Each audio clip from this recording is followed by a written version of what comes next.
يلا بينا نبتدي مع بعض الدرس الأول اللي هو البروبوشن. طيب درس سهل، وأعتقد بشكل كبير المنهج بتاعنا إن شاء الله مع المذاكرة هيبقى سهل. يلا نبتدي على طول. إيه هو البروبوشن؟ هو عبارة عن equality of at least two ratios or two rates. ماشي. ببساطة أنا بيميز لي أوي في البروبوشن بدون لفت أو كلام كتير هو حرف الإكس، او القاعده الثابته بدنا the product of extremes equals the product of means. ده اللي بحل بيها كل المسائل. وعشان تفهم بس يعني ايه the product of extremes equals the product of means، بص يا باشا، extremes دي طرفين، افتكر كويس قوي، طرفين. extremes اللي هم الطرفين اللي في الطرف، والمينز اللي موجودين في النص، وعايز تميزها اعملها بحرف الاكس دوت.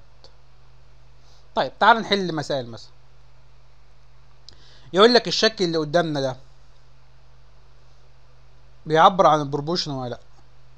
هنا بقى يا باشا هيبدأ يستخدم الكالكوليتور عشان نحل كل المسائل بتاعتنا. خليك فاكر حرف الاكس، خليك فاكر حرف الاكس. حرف الاكس الضلع اللي مش موجود فيه او الحاجه اللي ناقصه فيها نشتغل عليها. عايز اعرف عندي اي حاجه بتمثل بروبوشن ولا لا، اعمل حرف اكس اهو اهو. يعني هقول 8 times 6 equal كام يا باشا؟ 48. و 3 times 10 equal كام يا باشا؟ 30. يبقى ده يا باشا لا يمثل عندنا بروبوشن. تمام.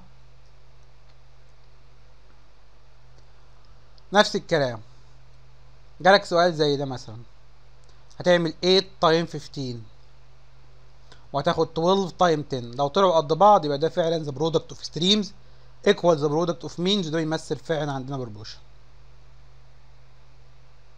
طيب لو جالي سؤال زي ده قلت لك شوف حرف الاكس، اعمل كده اهو. انا عندي ده اللي ناقص، فاخد ال 20 تايم ال 12 divided ال 4 يدينا كام يا باشا؟ 60. يبقى الاكس عندنا بكام؟ ب 60. طب سؤال زي ده، سؤال زي ده اعمل ده تايم ده divided 12. يعني هتقول x minus 3 هيبقى equal كام يا باشا؟ equal 3 تايم ال 8 divided 12، وتبقى عندك حرف الاكس ده موجود عندك على طول. 3 تايم ال 8 divided 12، فهتقول 3 تايم 8 divided 12 يديني كام؟ يديني 2.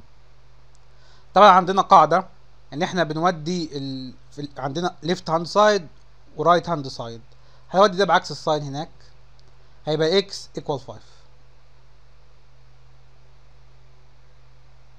تمام اهي. ودي القاعدة بتاعتنا سهلة جدا ما فيهاش اي حاجة. طيب في بعض المسائل بيديك اسئلة زي دي كده ويقول لك قول لي هل ده بتمثل بروبوشن ولا لا. اعمل ايه؟ سوري، يقول لك حلها يعني. بص رتبهم، اي سؤال يجي لك بالطريقه دي رتبه. مثلا هنا اهو انا عندي هنا عربيه بتستهلك 3 لتر، اكتب هنا 3 لتر، وترافل كام كيلومتر. فانا هنا بمنتهى الهدوء بمنتهى البساطه بعمل ريليشن بتوين الليتر والكيلومتر. طب بتستهلك 3 كيلو عشان تمشي 33 كيلومتر. ماشي. هاو ميني مش عارفه ايه ترافل تو كام هنا اهوت 121. عندي مين اللي عايزها؟ عندي عايز كام لتر عندي. اعمل مقص، اعمل ملتبلاي اللي موجودين واعمل لها ديفيجن على الناقصه، يبقى هتكون 3 ملتبلاي 121 equals divided 33 يديني 11. 11 ايه يا باشا؟ 11 لتر بس. فاي سؤال يجي لك انت متلخبط فيه ابدا ارسمه واشتغل عليه، يعني ابدا اكتبه وحط كل حاجه تحت اختها وحل عادي. طيب تعال نشوف حاجه تانية موجوده. يقول لك وانت بترسم الجراف البروبوشن يا جماعه بيكون ستريت لاين وبادئ من الاوريجن بوينت. بمعنى ايه؟ زي اللي قدام حضرتك ده، ستريت لاين وبادئ من الاوريجن بوينت. طب يا باشا لو هو في كيرفد، يعني كيرف كده او كيرف كده او اي هبل، ما يعتبرش بروبوشن. ده سهل قوي على فكره. تعالى بقى نشوف الاسئله. كل الاسئله دي اسئله تافهه ما فيهاش اي حاجه اصلا، ما عدا السؤال ده شويه فيه شويه تفكير. ده بص يا باشا، فاكر لما كنت قلت لك ذا برودكت اوف اكستريمز ايكوال ذا برودكت اوف مينز؟ افتكر لما قلت لك الاكستريمز والمينز طرفين ووسطين، تمام؟ طرفين ووسطين، يعني ده هل بيمثل بروبوشن ولا لا؟ ده يا باشا الاكستريمز ودولت المينز. لو عملت الملتبلاي 7 تايم 15 طلع الملتبلاي اللي في النص، يبقى حلك صح. تعال نشوف كده، 7 تايمز 15 ايكوالز كام يا باشا؟ 105.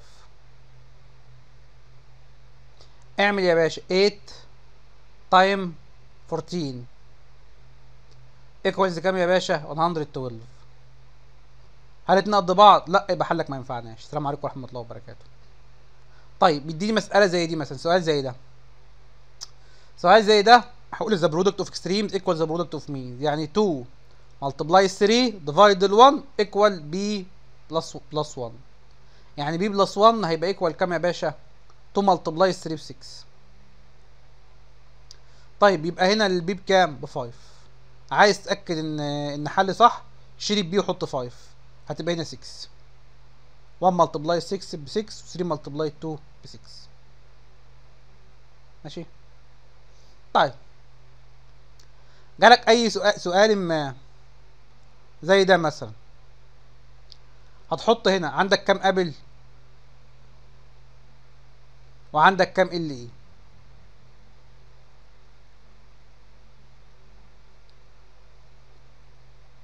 هنا 8 بيدينا 60. هاو ميني ابل مش عارفه مين، 105. اعمل يا باشا، اعمل يا باشا ذا برودكت اوف اكستريمز ايكوال ذا برودكت اوف مينز، نضرب اللي في الموجودين ونعمل ديفيجن على اللي ناقص. يبقى 8 ملتبلاي 105 equals divided 60 equals 14. بس درس مفيهوش اي حاجه خالص، درس سهل جدا. ويعني هو اعتقد ان هو مفيهوش اي حاجه خالص. هترسم كل دول، اللي تلاقيه مفيهوش كيرفد، اللي ما تلاقيه بادئ من الزيرو بوينت، يبقى يعتبر ايه؟ يعتبر عندك بروبوشن. زي ده مثلا، ده مش بروبوشن، وده لا برضه، ده وده لا. ليه؟ لان دول كلهم بيمثلوا يا باشا، ده كيرفد ما ينفعش، ده مش بادئ من الزيرو ما ينفعش، ده بادئ من الزيرو ينفع، ده مش بادئ من الزيرو ومش بادئ من اوريجن بوينت، فما ينفعش. بس سؤال زي ده بيقول لك equator triangle does the relation between the perimeter and the side of مش عارفه مين represent proportion. ببساطه يا باشا equator triangle يعني تلاتة قد بعض. طب البريمتر، بريمتر يعني ده بلس ده بلس ده، يبقى اول واحد عباره عن كام؟ 2 2 2 2، وبريمتر يبقى عباره عن 6. تاني واحد عباره عن 3، وبريمتر 3 و3 و3 يبقى 9. اخر واحد عباره عن 4 وبعد كده 12.